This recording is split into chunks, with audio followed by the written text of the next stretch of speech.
অত মিষ্টি কি করবা বোন? বুড়ি আজ ডাক্তারি পাশ করে বাড়ি ফিরলে যে সবাইকে মিষ্টি মুখ করে দেবে না? বুড়ি ডাক্তারি পাশ করে ফেললো? হ্যাঁ ভাই, তোমাদের দোয়াতে মেয়েটুককে ডাক্তারি কমপ্লিট করাতে পারলু। সত্যি বোন, শামসা তো মেয়েটুককে যেভাবে কষ্ট করে মানুষ করলি, তোমার যা দেখে আমরা অবাক হয়ে যাই। তোমার মেয়ে এখন আমাদের গ্রামের গর্ব। একটা মানুষ চেষ্টা করলে যে সব পারে, সেটা তোমাকে দেখে শিখলাম। আরে দেখো আমাদের গবেরটা, এত করে বলি পড়তে বস, সারাদিন মোবাইল পড়ে থাকবে। এই যা মিষ্টিগুলো হাতে ভরগা। ঠিক আছে বোন, তুমি যাও, হ্যাঁ মিষ্টিগুলো প্যাকেটটাতে পাঠিয়ে দিছি। ঠিক আছে ভাই, এলাও।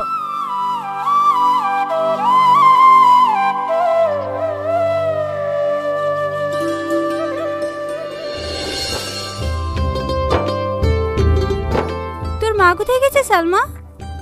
মা জমেলা ভাবিদের বাড়ি গিয়েছে। দুটো চুড়িদার গাড়াতে দিছিল তো, চুড়িদার দুটো লাসতে গিয়েছে। বসো নানি। আজকে চলে যাবি? হ্যাঁ নানি, যে ওষুধগুলো দিয়েছি টাইম খাইছ তো? হ্যাঁ মা, ওষুধগুলো খেয়ে মাজার ব্যথাটা একটু কমই আছে। খালা কখন আসলা? এই তো এক্ষুনি। এলে বুড়ি। কি রে, আমার শাড়ি ব্যাগে পড়ছি কেন? আমি একা যাব নাকি? তোমাকে আমার সাথে যেতে হবে। তোকে আর কতবার বলবো বলতিনি? আমি ওই রংপুরে যাব না, তুই একা যা। ওই রংপুরে কি আছে বলো তো, তাই তুমি যেতে চাইছো না? দেখো মা, এতদিন আমি হোস্টেলে একা একা থেকেছি, এখন আমার চাকরি হয়ে গেছে। তুমি এখানে কেন একা পড়ে থাকবা বলো তো? তোমাকে আমার সাথে যেতেই হবে। দেখবা জেদ করিসনি, তুই অন্য যে কোনো জায়গায় পোস্ট নিলে আমি যাব, কিন্তু ওই গ্রামে আমি যেতে পারবো না। মা, মা দেখো দিদি নানি, আমি আজ 5 বছর ধরে পড়াশোনা লেগে বাইরে পড়ে আছি। দেখুন না আমাদের কিছু ছিল না, এখন তো আমি নিজের পায়ে দাঁড়িয়েছি। সরকার থেকে একটা কোয়ার্টারও দিয়েছে।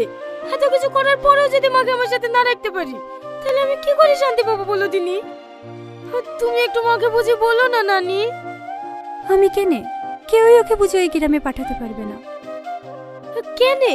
কি এমন আছে ওই গ্রামে? ওই গ্রামে তোর মার বিয়ে হয়েছিল, তুই যখন 6 মাসের ছেলে। এই লে তোর কাবিনের টাকা, এক্ষুনি বেরিয়ে যা বাড়ি থেকে। এ বাড়িতে তো ছায়াও জন না পড়ে। মা, আপনি আপনার ছেলেকে একটু বুঝেন না।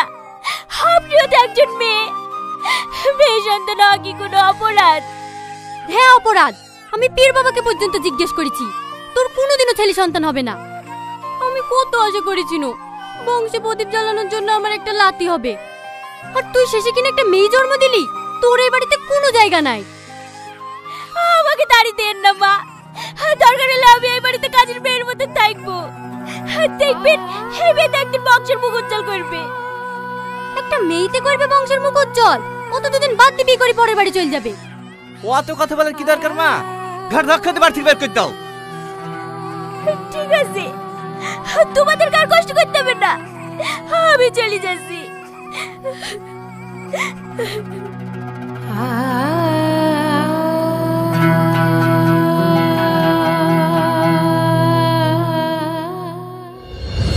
তোর মা এত অপমান লাঞ্ছনা পেয়ে যে গ্রাম ছেড়ে এসেছে, সেই গ্রামে আবার কি করে ফিরে যাবে বল?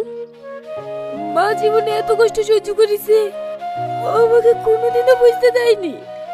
শুধু কি তাই, তোকে বুকে করে কাঁদতে কাঁদতে তোর মামার বাড়িতে উঠলো, তারাও জায়গা দিল না। তোর মা লোকের বাড়ি কাজ করে করে তোকে ডাক্তারি পড়িয়েছে। বাড়িতে কেউ আছেন? কে? আমি ম্যাডাম, রাকেশ।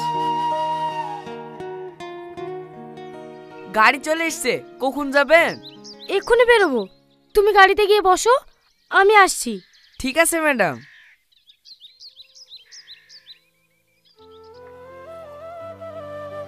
মা, আমাকে জোর করিস নি মধু, আমি যাব না, তুই যা। আমি নানির মুখে সব শুনেছি, তোমার মেয়ে আজ সফল। তোমার মেয়েকে ওদের সামনে দাঁড় করে আজ গর্ব করা উচিত। তুমি যেতে চাইছো না কেন? লজ্জা তো পাওয়া উচিত ওদের। আর তাছাড়া তুমি কোয়ার্টারে থাকবা, সমস্ত বাজার আমি তোমাকে করে লিখে দেবো, তোমাকে বাইরেও বেরোতে হবে না। চলো না মা, তুমি না গেলে আমার একটুও ভালো লাগবে না। আচ্ছা ঠিক আছে, চ। খাবো না মা। আচ্ছা একটু কটা আছে, খেলে। না না মা, লেট হয়ে যাচ্ছে। আরে আরে, টিফিনটা তো লিজা। আসছি মা। সাবধানে যাস। ঠিক আছে মা।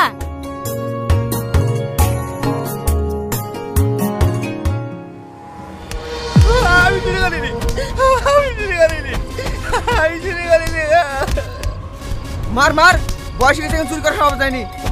আরে এদের লেগে তো দোকানের সামনে কিছু রাখা যায় না? সেদিন সসপ্যান্ডে রেখে চলে গেছি, সকালে এসে দেখছি আর নাই।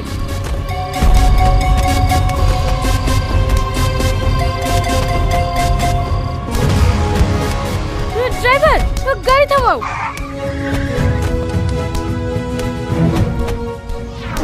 আরে আরে, কি করছেন আপনারা? ছাড়েন। একটা বয়স্ক লোককে এভাবে কেউ মারে? মারবো না, ও আমার দোকান থেকে পাউরুটি চুরি করেছে। সামান্য একটা পাউরুটি নিয়েছে বলে মানুষটাকে আপনি এভাবে মারবেন? কত টাকা দাম আপনার পাউরুটির? 10 টাকা। এই নেন, যারা দেশে লাখ লাখ টাকা চুরি করছে তাদেরকে কিছু বলতে পারবেন না, এই গরিব মানুষগুলোকেই দেখতে পাবেন। ইস, কতখানিটা কেটে গেছে। আপনি আমার সাথে আসুন, আপনার ট্রিটমেন্ট করাতে হবে।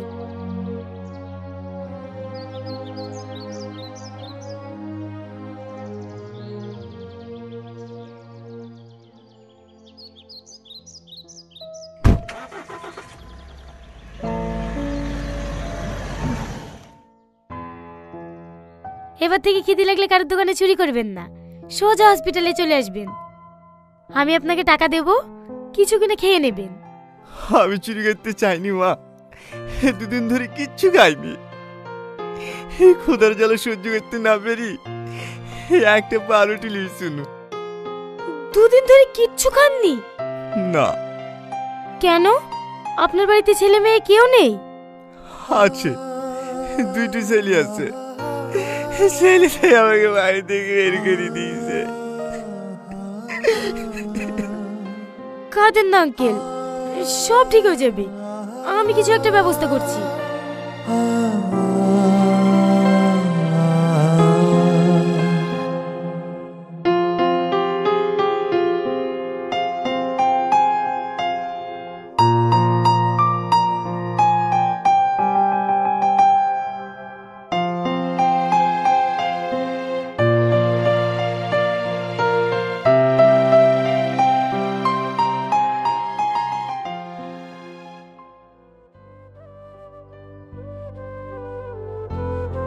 এই নেন আঙ্কেল, খাবারটা খেয়ে নেন। কি হলো, নেন।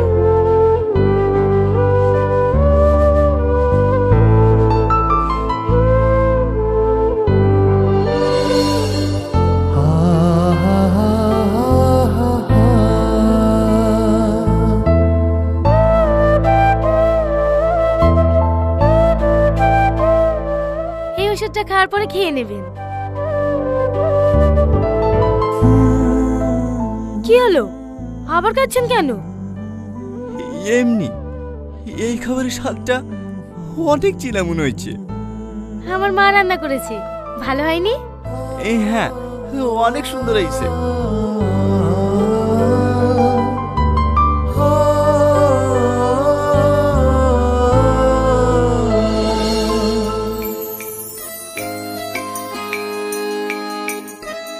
এইদিকে বাথরুম আঙ্কেল, যান আপনি হাত মুখ ধুয়ে নেন, খাওয়া দাওয়া করে আপনাকে আশ্রমে রেখে আসবো।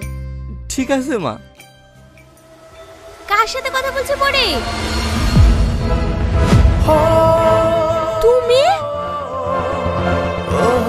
তুমি এনাকে চেনো নাকি মা? মায়া, এটা আমাদের মেয়ে? না, এটা আমার মেয়ে। তুমি তো ছেলে চাইছিলা, তুমি মেয়ে কোথায় পাবা? মা, এটা আমার আব্বা। হ্যাঁ মা, আমি তোর আব্বা। না, ও তোর আব্বা না। তোমার লজ্জা করছে না বাপের পরিচয় দিতে? সেদিন মেয়ে সন্তান হয়েছিল বলে আমাদেরকে বাড়ি থেকে দূর দূর করে তাড়িয়ে দিছিলা, আর মেয়ে এখন ভালো জায়গায় পৌঁছে গেছে দেখি অধিকার জমা দিচ্ছো। না না মায়া, আমি ওদিকে নিতে আসিনি। যে মেয়েকে আমি অভিশাপ বাড়ি থেকে দূর দূরকে তাড়িয়ে দিয়েছি, তারও দেখার আমি কিভাবে চাইবো? আমি তো ছেলে চাইছিলাম। জানো মায়া, আমার দুটো ছেলে হয়েছে, তারাই আমাকে বাড়ি থেকে বের করে দিয়েছে। আমি সব সময় ভেবেছি শুধু ছেলেরাই পারে বংশের মুখ উজ্জ্বল করতে, কিন্তু না, তুমি দেখে দিয়েছো মেয়েরাও পারে বংশের মুখ উজ্জ্বল করতে। কন্যা সন্তান কোনো অভিশাপ না, কন্যা সন্তান হলো আশীর্বাদ, যারা মা বাবাকে সারা জীবন আগলে রাখে। তুমি অনেক সুখী মায়া, তুমি অনেক সুখী। তোমাদের উপর যে অন্যায় অত্যাচার আমি করেছি, তার শাস্তি আমি পেয়ে গেছি। আমি যে তোমার কাছে ক্ষমা চাবো, সে মুখও আমার নাই। আমার একটা অনুরোধ রাখবে মায়া, শেষবারের মতো আমাকে একবার আব্বু বলে ডাকতে বলো না।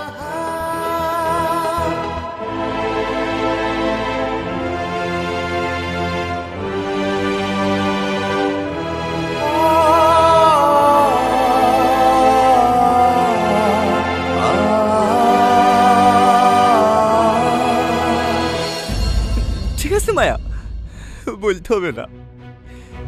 ভালো থেকো।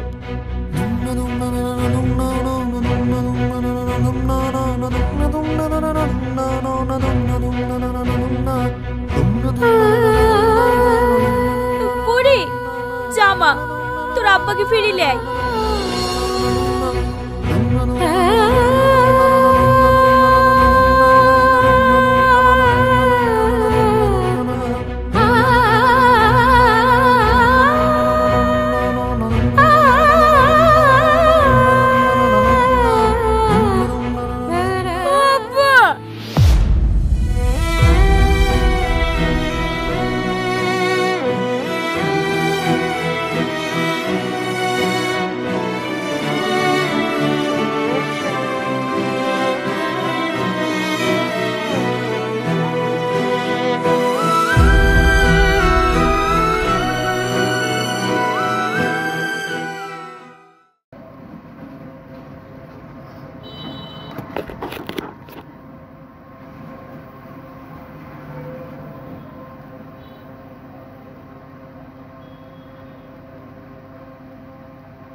মেসেজ করলে আমরা তো এখন তো ব্যাংকে আছি কে ব্যাংকে আছি মাঝে মাঝে কি করে করে মেসেজ করলে উত্তর দিন না না উত্তর দিই না কে দি উত্তর দিছি না কেছি দিছি না আমি আর বুঝছি না উত্তর দিছি তো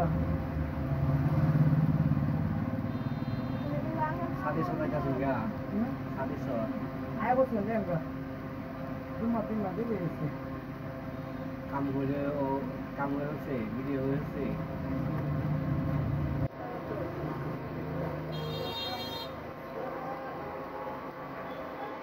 ওই যাইবা বিকাল টাইমে দেখটা যাইবা ইয়া সাইডে তো নামাই দিও হ্যালো ভাই আবার বিকাল টাইমে দেখটা হ্যাঁ বিকাল টাইমে দেখটা বিকাল টাইমে গেলে বললি না কোন বিকাল টাইমে আয় করছি কে বলছি এত হুড়সুড় করতেছি বিকাল টাইমে গেলে ভালো হলো না আমরা দুজন ভাই আমি কি কইতাছি বিকাল টাইমে সন্ধ্যা সন্ধ্যা ওই না সব গেছি মে হোক যাইছি না গেলে কি এখন যা বকস করে যা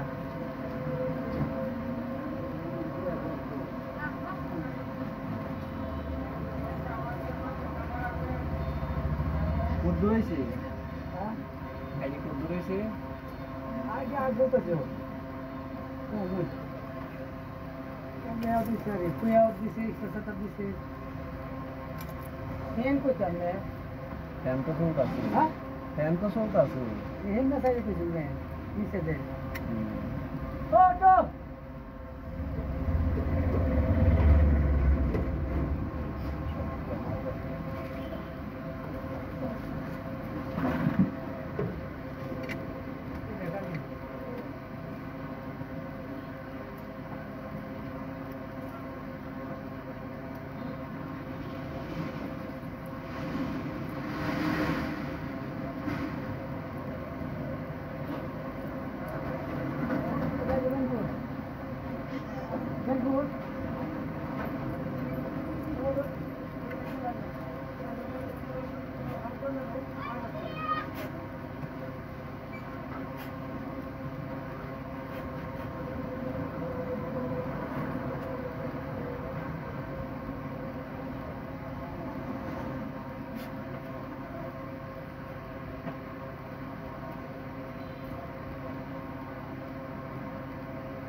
বলি